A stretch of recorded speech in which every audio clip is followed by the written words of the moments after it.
All right, Jeff here at stopthepirates.blogspot.com, June 12th, 2020. Queen Elizabeth controls and has amended U.S. Social Security. 1997, number 1778, Social Security, United States of America, Order 1997, made 22nd of July, 1997, coming into force 1st September 1997.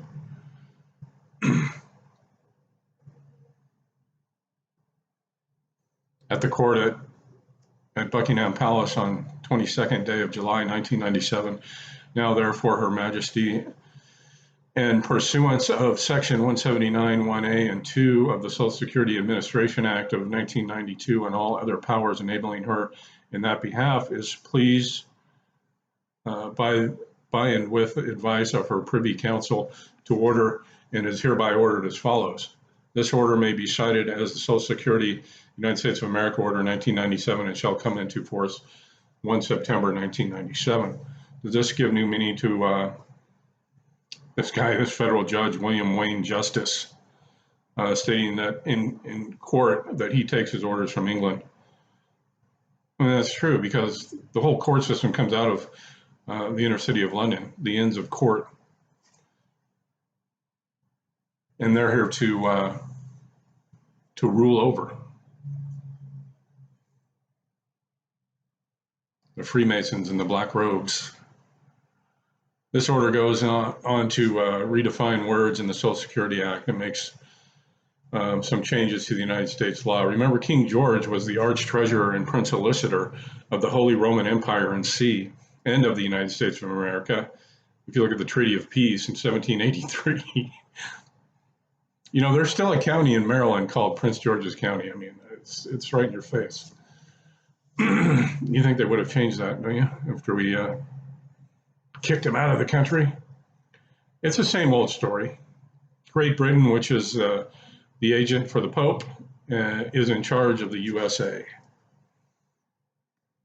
What people don't know is that the so-called founding fathers and King George were working hand in hand to bring the people of America to their knees, to install a central government over them, and to bind them to a debt that could not be paid. First off, you have to understand the United States is a corporation and that it existed before the Revolutionary War. The United States is not a landmass, it is a corporation.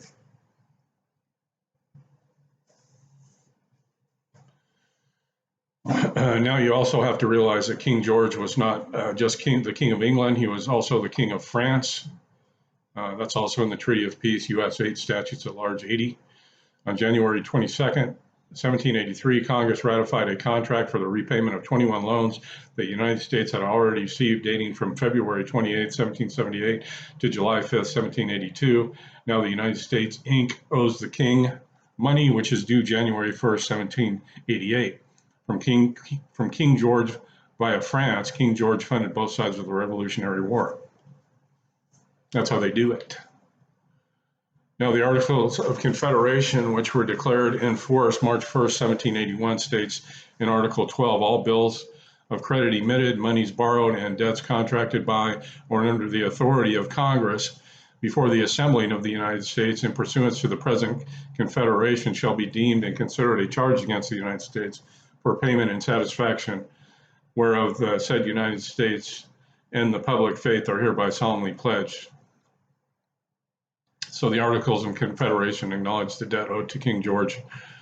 Now, after losing the Revolutionary War, even though the war was nothing more than a move to turn the people into permanent debtors for the king, the conquest was not yet complete. Now the loans were coming due, and so a meeting was convened in Annapolis, Maryland, to discuss the economic instability of the country under Articles of Confederation. Only 5 states came to the meeting, but there was a call for another meeting to take place in Philadelphia the following year with the express purpose of revising the Articles of Confederation. On February 21st, 1787, Congress gave approval of the meeting to take place in Philadelphia on May 14, 1787, to revise the Articles of Confederation. Something had to be done about the mounting debt. Little did the people know that the so-called founding fathers were going to reorganize the United States because it was bankrupt. It's probably what's happening right now. We're moving into more of a commie, restrictive type deal. And I'm not going to mention the hypocrisy and the about the state-sanctioned protesting. It's so in your face. It's just so obvious. It's comical.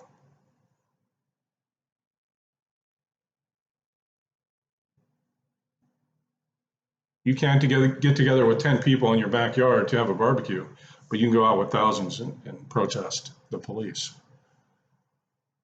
on something that looks like, based on something that looks like it was completely faked. So what is a constitutor? Because you have a constitution, you have to have a constitutor. On September 17, 1787, 12 states delegates approved the Constitution. And the states have now become constitutors. In the civil law, one who by simple agreement becomes responsible for the payment of another's debt, Black's Law Dictionary, 6th edition. The states were now liable for the debt owed to the king, but the people of America were not, because they were not party to the Constitution, because it was never put to them for a vote. On August 4th, 1790, an act was passed which was titled "An Act Making Provision for the Payment of the Debt of the United States." This can be found in 1 U.S. Statutes at Large, pages 138 through 178. This act, for all intents and purposes, abolishes the states and created the districts. If you don't believe it, look it up. The act set up federal districts. Here in Pennsylvania, or there in Pennsylvania, they have 2 districts. In this act, each district was assigned a portion of the debt. The next step was for the states to reorganize their governments, which most did in 1790. This had to be done because the states needed to legally bind the people to the debt. The original state constitutions were never submitted to the people for a vote. So the governments wrote new constitutions and submitted them to the people for a vote, thereby binding the people to the debts owed to Great Britain. The people became citizens of the state where they resided, and ipso facto a citizen of the United States. A citizen is a member of a fictional entity, and it is synonymous with subject. What you think is a state is in reality a corporation, in other words, a person. Like if you live here in California, you're a franchisee. They have what's called the California Franchise Tax Board, which is a state tax collection agency. What you are in reality is a franchisee of a foreign corporation. So if you live in California, you're moonlighting in California, but your main job is with the corporate United States of America. So there are no states, just corporations. Every body politic on this planet is a corporation. A corporation is an artificial entity, a fiction at law. They only exist in your mind. They're images in your mind. They speak to you. We labor, pledge our property, and give our children to a fiction.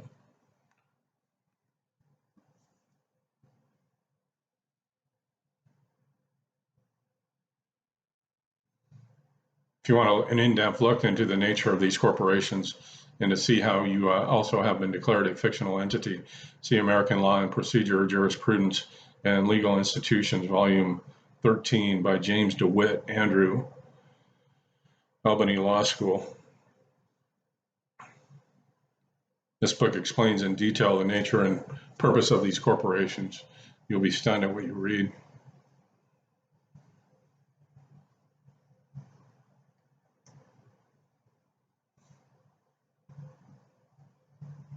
Article 6, Section 1 of the Constitution keeps the loans from the king valid. It states, and we're still paying on it, all debts contracted and engagements entered into before the adoption of this Constitution shall be valid against the United States under this Constitution as under the Confederation. Another interesting tidbit can be found at Article 1, Section 8, Clause 2, which states that Congress has the power to borrow money on the credit of the United States. This was needed so the United States, which went bankrupt the first time on January 1st, 1788, could borrow money, and then because the United States were a party to the Constitution, they would also be liable for it. The next underhanded move was the creation of the United States Bank in 1791. This was a private bank of which there were 25,000 shares issued, in which 18,000 were held by those in England. The bank loaned the United States money in exchange for securities of the United States. Now, the creditors of the United States, which included the king, wanted to be paid the interest on the loans that were given to the United States. So Alexander Hamilton came up with the great idea of taxing alcohol. The people resisted, so George Washington sent out the militia to collect the tax, which they did. This became known as the Whiskey Rebellion. It is the militia's duty to collect taxes. How did the United States collect taxes off the people if the people are not party to the Constitution? The people are slaves. The United States belongs to the founding fathers, their posterity, and Great Britain. America is nothing more than a plantation. It always has been. How many times have you seen someone in court attempt to use the Constitution and the judge tells them he can't? Is because you're not a party to it. We are slaves, period. If you don't believe, read Pedalford, Fay and Company versus Mayor and Aldermen of the City of Savannah, 14 Georgia, 438, 520, which states, but indeed no private person has a right to complain by suit in court on the ground of a breach of the Constitution. The Constitution, it is true, is a compact, but he is not a party to it. Back to the militia. Just read Article 1, Section 8, Clause 15, which states that it's the militia's job to execute the laws of the Union. Now read Clause 16, which states that Congress has the power to provide for organizing, arming, and disciplining the militia, and for governing such part of them as may be employed in the service of the United States. The militia is not there to protect you or me. It's their duty to collect our substance. That's your police, ladies and gentlemen. They're policy enforcement agents. They're here to protect the corporation, extort money from you, and arrest code breakers. As you can see, all the Constitution did was set up a military government to guard the king's commerce and make us all slaves. If one goes to 8 U.S. statutes at large, 116 through 132, you'll find the Treaty of Amity, Commerce and Navigation. This treaty was signed November 9th, 1794, which was 12 years after the war. Article 2 of the treaty states that the king's troops were still occupying the United States. Being the nice king that he was, he decided that the troops would return to England by June 1st, 1796. The troops were still on American soil because, quite frankly, the king wanted them here. They never left. Many people see that it's all bullshit. They changed the history books. They just give you kind of a fluffy little fun little story that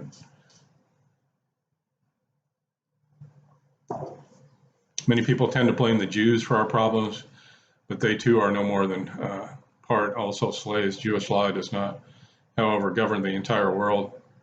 It's found in the Jewish law. Menachem Elon, Deputy President, Supreme Court of Israel, to it. Everything in the Babylonian Talmud is binding on all Israel. Every town and country must follow all customs, give effect to the decrees, and carry out the enactment of the Talmudic sages. Because the entire Jewish people accepted everything contained in the Talmud, the sages who adopted the enactments and decrees, instituted the practices, rendered the decisions, and derived the laws, constituted all of the most of the sages of Israel, all or most of the sages of Israel. It is they who received the tradition of the fundamentals of the entire Torah in unbroken succession, going back to Moses, our teacher.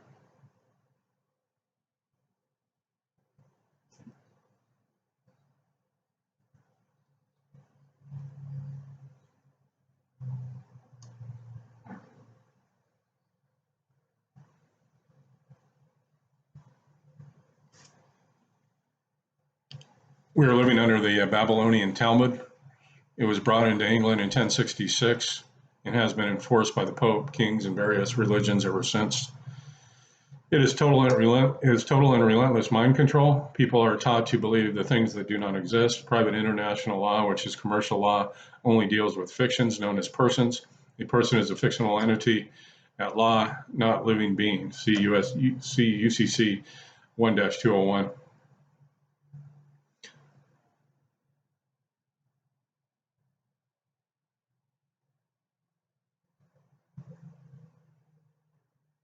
The Uniform Commercial Code is banking law.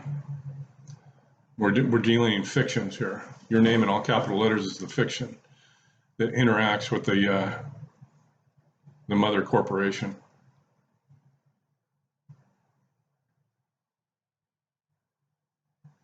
You have to understand that Great Britain, Article 6, Section 1, the United States and the states are the parties to the Constitution, not you. So if you buy an automobile from a man and that automobile has a warranty and the engine blows up the first day that you have it, then I tell the man, just forget about it. Then you come along and tell the man to pay me, and he says no. So you take him to court for not holding up the contract. The court then says case dismissed. Why? Because you're not a party to the contract. You cannot sue the government. You cannot sue a government official for not adhering to a contract, the Constitution, that you are not a party to. You better accept the fact that you are a slave. When you try to use the Constitution, you are committing a crime known as criminal trespass. Why? Because you are attempting to infringe on a private contract that you are not a party to. To make matters worse, you are a debt slave who owns no property or has no rights. You are a mere user of your master's property. Here's a couple of examples. The primary control of custody and infants is with the government. Tillman versus Roberts, 108. Marriage is a civil contract to which there are three parties, the husband, the wife, and the state. Van Cotton versus Van Cotton, 154. The ultimate ownership of all properties in the state, individual so-called ownership is only by virtue of government, i.e. law amounting to mere user. And you must be in accordance with law and subordinate to the necessities of the state. Senate document number 43, 73rd Congress, first session, Brown versus Welch. You own no property because you are a slave. Really, you are worse off than a slave because you're also a debtor. The right of traffic or any transmission of property as an absolute inalienable right is one which has never existed since governments were instituted and never can exist under government. Great Britain to this day collects its taxes from the American people. The IRS is not an agency of the United States government. All taxpayers have an individual master file, which is in code. By using IRS publication 6209, which is over 400 pages, there is a blocking series which shows the taxpayer the type of tax that is being paid. Most taxpayers fall under 300-3 through 399 blocking series, which 6209 states is reserved. But by going to BMF 300 through 399, which is the business master file, and 6209 prior to 1991, this was US and UK.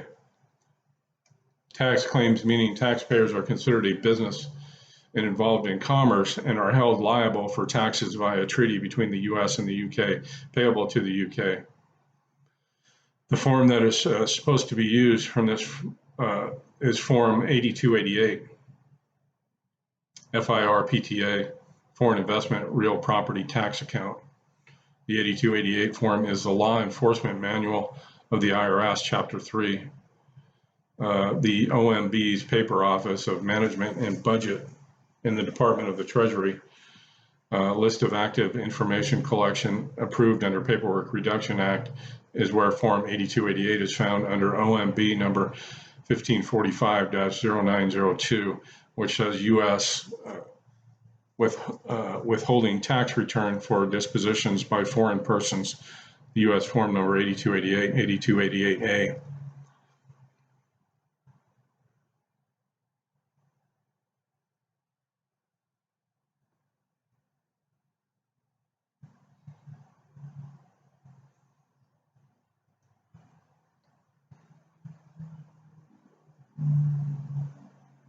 These codes have since been changed to read as follows: IMF 300-309 BART assessment CP 55 generated valid for MFT 30, which is the code for the 1040 form.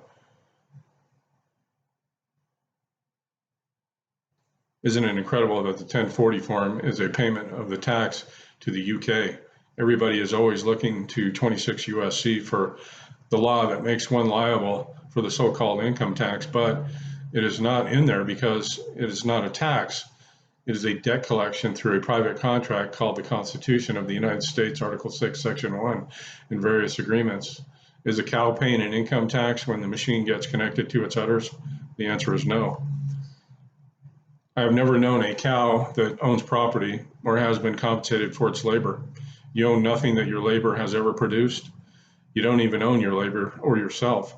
Your labor is measured in current credit money, which is debt. All money is borrowed into existence. You are allowed to remain a small portion of your labor so that you can have food, clothing, shelter, and breed more replacement slaves. You see, we are the cows, the IRS is the company who milks the cows, and the United States Inc. is the veterinarian who takes care of the herd, and Great Britain is the owner of the farm in fee simple. The farm is held in allodium by the Pope. Now the picture will become much clearer after reading the next paragraph. We will now show the Pope's involvement in the schemes of things. This is getting too long, so I'll just go ahead and cut that off right there. Go to stopthepirates.blogspot.com.